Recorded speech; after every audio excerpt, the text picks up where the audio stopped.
जब माफिया सीना तान करके चलता था तो दंगाइयों को मुख्यमंत्री सरकारी जहाज से बुला करके अपने आवास में सम्मान करते थे। यूपी में नो कर्फ्यू नो दंगा, अब यूपी में सब चंगा। अब यूपी में समाजवादी पार्टी के लोग तो कट्टा बनाते थे, कट्टा। आप देखते होंगे एक समय था जब माफिया सिर तान करके चलता था, सीना तान करके चलता था, थानों पे कब्जा करता था, तहसीलों में उधमबाजी करते थे, किसी भी गरीब की जमीन पर कब्जा कर लेते थे, विकास की योजना को नहीं पूरा होने देते थे, बेटी और बहनों की इज्जत के साथ खिलवाड़ करते थे, व्यापारियों का जीना हराम करते थे, उद्यम नहीं आने देते थे,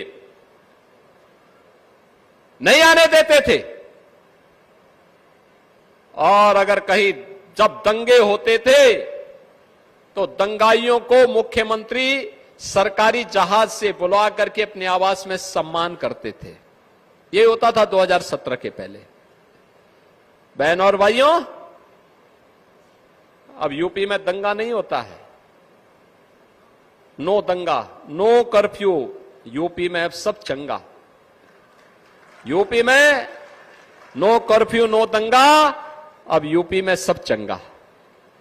अब यूपी में कोई दंगा नहीं, माफिया मुक्त, उपद्रव मुक्त, कर्फ्यू मुक्त। जो माफिया पहले सीना तान करके चलते थे, आज गले में तख्ती लटका करके चलते हैं कि साहब जान बकस दो, बस एक बार अब जान बकस दो, अब आगे हम ठेला लगा करके पेट भर लेंगे, लेकिन कहीं गुंडागिर्दी नहीं करेंगे।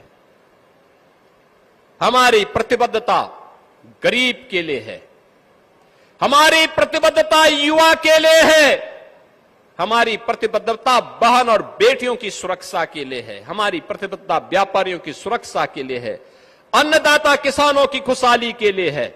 हमारी प्रतिबद्धता किसी गुंडा माफिया के प्रति नहीं हो सकती है, और हम उसको कोई संरक्षण भी न देंगे न देने देंगे।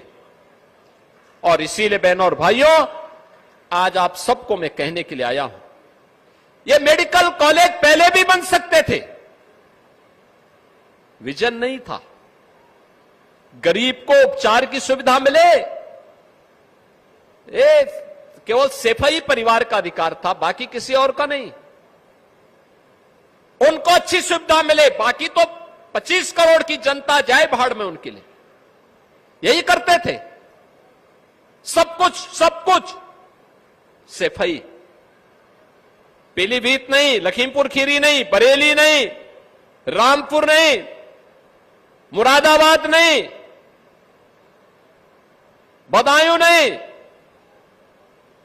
एक खानदान का कब्जा बरकरार रहे, बाकी और कुछ भी नहीं।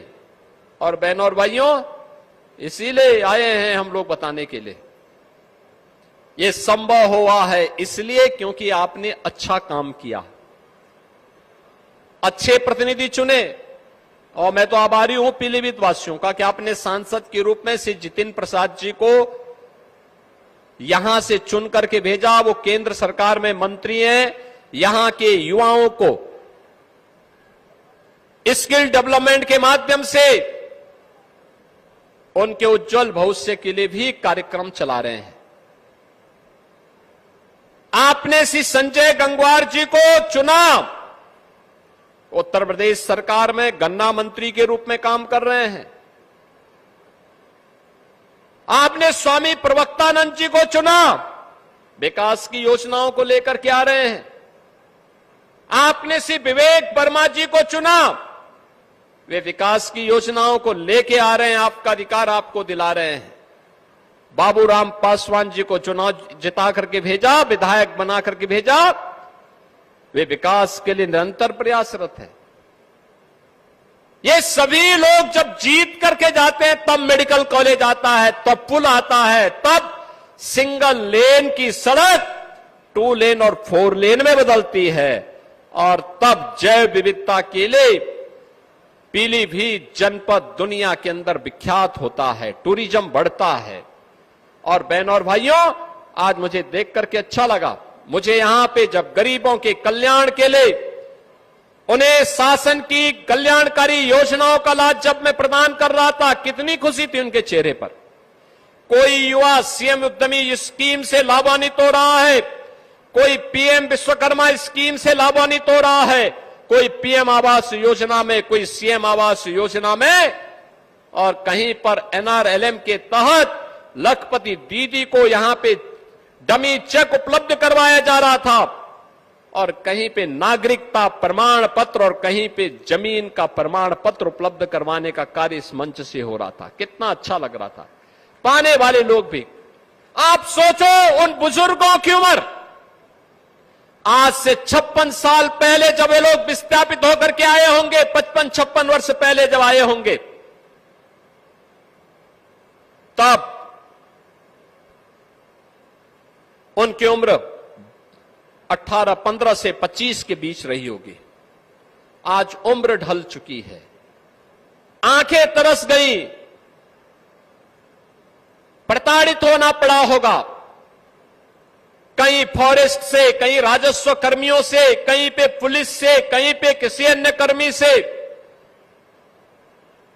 क्या पीड़ा झेली होगी, कितनी प्रताड़ना झेली होगी, हर स्तर पर अपमानित होना पड़ा होगा। गलती क्या थी?